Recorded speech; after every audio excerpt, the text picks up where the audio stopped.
L'entrée en fonction des deux juges de la Cour pénale spéciale rend désormais opérationnelle cette juridiction mise en place en 2017 et dont la session inaugurale de ces activités aura lieu le 22 octobre prochain.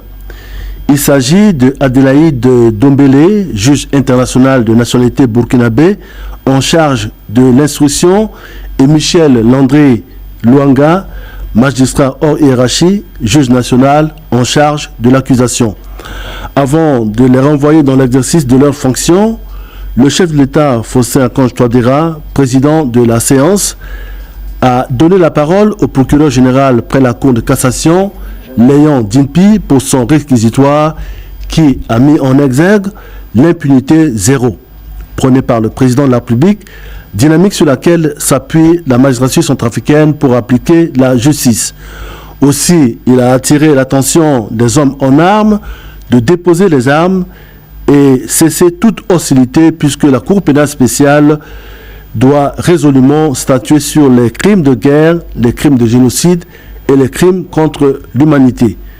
Tous les sommités de l'État, les corps diplomatiques, les différents corps judiciaires étaient présents à cette cérémonie. Suivez les impressions du ministre de la Justice, garde des Sceaux, Flavien Mbata, après le serment de ces deux juges de la Cour pénale spéciale. Comme l'a dit la loi organique, aujourd'hui, la Cour pénale spéciale a pris forme. Vous le savez, depuis 2017, nous avons travaillé avec les Nations Unies pour la mise en place des organes de poursuite. Nous avons donc réussi à mettre en place les magistrats nationaux, les magistrats internationaux, les greffiers, le personnel. Aujourd'hui, il y a donc deux magistrats qui ont prêté serment sous la très haute présidence du chef de l'État. Il s'agit d'un magistrat centrafricain qui a remplacé l'autre magistrat qui était décédé et un magistrat burkinabé. Le chef de l'État l'a dit tout à l'heure, le lundi, nous aurons donc la session inaugurale de la Cour. La Cour, donc, conformément à sa loi organique, va élire son président et va adopter son règlement intérieur. C'est donc le démarrage effectif des travaux de la Cour pénale spéciale, les travaux de cette Cour attendus par tout le peuple centrafricain depuis quelques années. Je l'ai dit et le procureur général pour la Cour de cassation l'a rappelé tout à l'heure, la présence du chef d'État ce matin pour cette session inaugurale marque donc le démarrage effectif des travaux.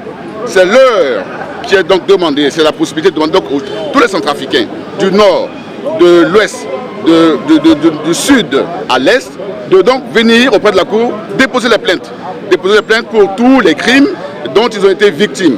Et je lance aussi, à l'instar donc du président procureur général de la Cour de cassation, un appel à tous mes frères centrafricains qui détiennent encore les armes, qui écument encore dans nos pays par des violences, de se ressaisir, de voir le chemin tracé par le chef de l'État, à savoir de suivre le processus du DDR.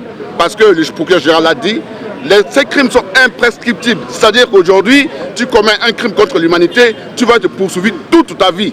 Il faut donc que mes frères centrafricains saisissent cette occasion, remettent les armes et rentrent dans la République pour que nous puissions ensemble construire notre beau et cher pays.